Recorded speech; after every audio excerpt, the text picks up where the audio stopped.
Hi hello movie lovers, welcome to shoot and show. ఈ రోజు ఇప్పుడైతే ఇడ్లీ కొట్టు సినిమా అయితే థియేటర్లో చూడడం జరిగింది. సినిమా అయితే అద్భుతంగా ఉంది అనే దానికంటే కన్నా మనసుకు హత్తుకునే విధంగా ఉంది అని చెప్పొచ్చు అనమాట. ఈ సినిమా ఇప్పుడే ప్రేక్షకులు అందరూ ఇప్పుడే బయట వెళ్ళిపోవడం జరిగింది. దసరాకి అయితే కన్నా ధనుష్ అయితే కన్నా ఎంటర్టైన్మెంట్తో పాటు ఎమోషన్లు కూడా బాగా అందించినట్టు ఈ సినిమా తెలుస్తుంది. ఈ సినిమా గురించి ఇప్పుడే మనం డిస్కస్ చేద్దాం, ఎలా ఉంది ఏంటి అనేది. రండి ఇప్పుడు కంప్లీట్గా మీకు వివరిస్తాను.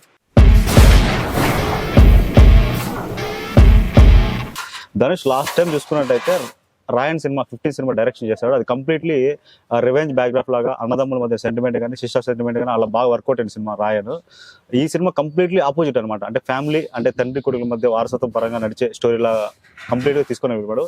ముఖ్యంగా చూసుకున్నట్టయితే ఈ సినిమాలో మంచి అంశాలు చూసుకున్నట్టయితే కనుక ఒక తండ్రికి కొడుక్కి మధ్య ఉండే ఎమోషన్స్.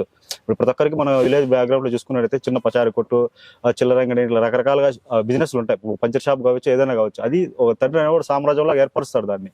అది చిన్న విషయమే అవ్వచ్చు, దాన్ని కొడుక్కి నెక్స్ట్ అందించడం జరుగుతుంది. దాన్ని కొడుకు అనేవాడు నెక్స్ట్ లెవెల్ తీసుకొని పోయే విధంగా తప్పితే దాన్ని వదిలేసి కంప్లీట్ గా వేరే చోటుకి వెళ్ళిపోయి వేరే బిజినెస్ అని. ఇప్పుడు యాక్చువల్గా చూస్తాడు విలేజ్ బ్యాక్గ్రౌండ్ చూసిన వాళ్ళు అగ్రికల్చర్ చేయాలని ఇంట్రెస్ట్ ఉన్నా కానీ వాళ్ళకి ఉండే సొసైటీలో ఉండే ప్రకారం చూస్తే వాళ్ళు కంప్లీట్గా వదిలేసి బయట వెళ్ళిపోతారు. బయట వెళ్ళిపోయి అదే బెంగళూరు అని, చెన్నై అని, మెడ్రాస్ అని ఇట్లా జాబులు ఆ సైడ్ వెళ్ళిపోతారు. అట్లా కాకుండా తండ్రి అంటే ఆ సీన్స్ బాగా కనెక్టింగ్ గా చూపించారు అనమాట. ధనుష్ మళ్ళీ కంబ్యాక్ ఇచ్చి మళ్ళీ ఇడ్లీ కొట్టు దాన్ని ఎట్లా నిలబెట్టాడు ఏమనేది సినిమా కంప్లీట్ గా చూశాడు. ఇంకా క్యారెక్టర్ పరంగా చూసుకున్నట్టయితే నిత్యమైన క్యారెక్టర్ కూడా ఈ సినిమాలో ఆమె డబ్బింగ్ కూడా చెప్పింది, తెలుగు డబ్బింగ్ కూడా ఆమె చెప్పింది. కంప్లీట్ గా ఎక్కడ కానీ కనెక్టింగ్ సీన్స్ కానీ సూపర్ గా ఉన్నాయన్నమాట. నిత్యమైన యాక్టింగ్ లెవెల్స్ కూడా క్యూట్ గా ఇన్నోసెంట్ గా బాగా వర్కౌట్ అయ్యాయి. ఇంకా శాలిని పాండేకి పెద్ద స్కోప్ ఇవ్వలేదు స్క్రీన్ మీద చూసుకున్నట్టయితే. శాలిని పాండే క్యారెక్టర్ కూడా కార్పొరేట్ స్టైల్లో చూపించాలంటే అనే విధంగా మాత్రమే చూపించడం జరిగింది. ఇంకా నెక్స్ట్ చూసుకున్నట్టయితే రాజ్ కిరణ్ పాత క్యారెక్టర్ గురించి చెప్పాలి. రాజ్ కిరణ్ క్యారెక్టర్ అయితే అద్భుతంగా ఉంది.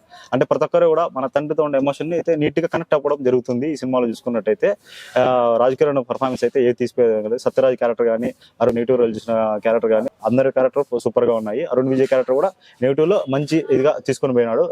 ప్రతి ఒక్కరు కూడా క్యారెక్టర్లకు బాగా న్యాయం చేశారు అనిపిస్తుంది. ఇది కంప్లీట్లీ ఎమోషనల్ సినిమా. ఇప్పుడు యాక్చువల్ గా అంతా బ్లడ్ బాత్ అని ఇలా చూస్తుంటాము.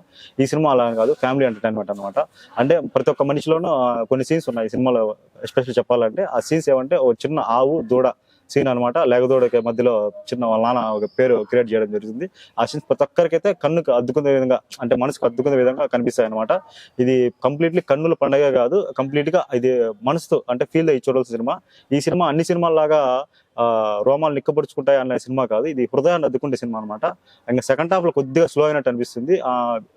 ఇంటర్వెల్ బ్యాగ్ కూడా ఏదో కమర్షియల్ గా చూపించాలని అనిపించింది. ఆ రెండు ఎలిమెంట్స్ తప్పితే మీ తంతే ఓవరాల్ కానీ సినిమా మంచి కనెక్టింగ్ అని త్రూ అవుట్ తీసుకొని వెళ్ళిపోయినాడు అనిపిస్తుంది. సెకండ్ హాఫ్ లో కొన్ని సీన్స్ ముందుగానే ప్రిడిక్ట్ చేసినా గానీ ఆ ఎమోషన్ పరంగా ధనుష్ బాగానే తీశాడు. ఆ ధనుష్ చూసుకున్నట్టయితే మంచి మల్టీ టాలెంట్ పర్సన్, అందుకే ఆయనకి ఇప్పటికే నేషనల్ అవార్డు కూడా రావడం జరిగింది.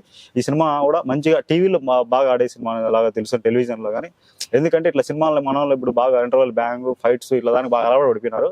ఇది కంప్లీట్ గా తమిళ సాంబార్ సినిమా అని కాకుండా మన ఇండియన్ సినిమా, ప్రతి ఒక్క లాంగ్వేజ్ రూరల్ బ్యాక్గ్రౌండ్ అనే థియేటర్ రావాలనిపిస్తే రండి చూడండి. ఎక్స్పెషల్ సూపర్ గా ఉంది సినిమా అయితే కన్నా.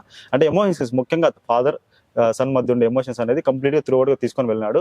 ఆ సీన్స్ అయితే సూపర్ గా ఉన్నాయి. అవైతే ప్రతి ఒక్కరిని కదిలిస్తాయి అనమాట. కొన్ని సీన్స్ అయితే ఇడ్లీ కొట్టు అనేది, ఇడ్లీ సీన్స్ అయితే మనం ఎప్పుడు చిన్నప్పుడు ఏదో మన గ్రామాల్లో ఫస్ట్ టైం తినండే ఇడ్లీ టిఫిన్ సీన్లు. అంటే యాక్చువల్ గా నేను సిటీ వాళ్ళ గురించి చెప్పడం లేదు, ఒక విలేజ్ బ్యాక్గ్రౌండ్ లో కానీ ఒక టౌన్ లో చిన్న ఏరియాలో ఉండే వాళ్ళు ఫస్ట్ టైం ఇడ్లీ ఎక్కడ టేస్ట్ చేశారు ఏమి అనే కంప్లీట్ ఇదితో ఆ కనెక్టింగ్ సీన్స్ అనేది సూపర్ గా ముందుకు తీసుకొని వెళ్ళిపోయాడు మన ధనుష్ అయితే చెప్పాలంటే.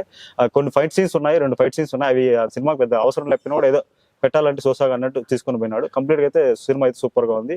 ఇంకా జీవికే ప్రకాష్ మ్యూజిక్ గురించి చెప్పాలి. ఆయన కూడా కంప్లీట్ గా ఆ మ్యూజిక్ అనేది గతంలో కూడా మంచి సినిమాలు కూడా ఇచ్చాడు జీవికే ప్రసాద్. ఈ సినిమా కూడా అదే విధంగా మ్యూజిక్ కూడా మంచి రీతిలో తీసుకుని 2 సాంగ్స్ ఉన్నాయి. కొన్ని చోట్ల సాంగ్స్ బాగున్నా కానీ అన్నెసెసరీగా రావడం జరిగింది. ఓవరాల్ అయితే సూపర్ మూవీ అనమాట. ప్రతి ఒక్కరు థియేటర్కి వచ్చి వాచ్ చేయాలని చెప్తున్నాము. మంచి సినిమా అనమాట, డోంట్ మిస్ ఇట్.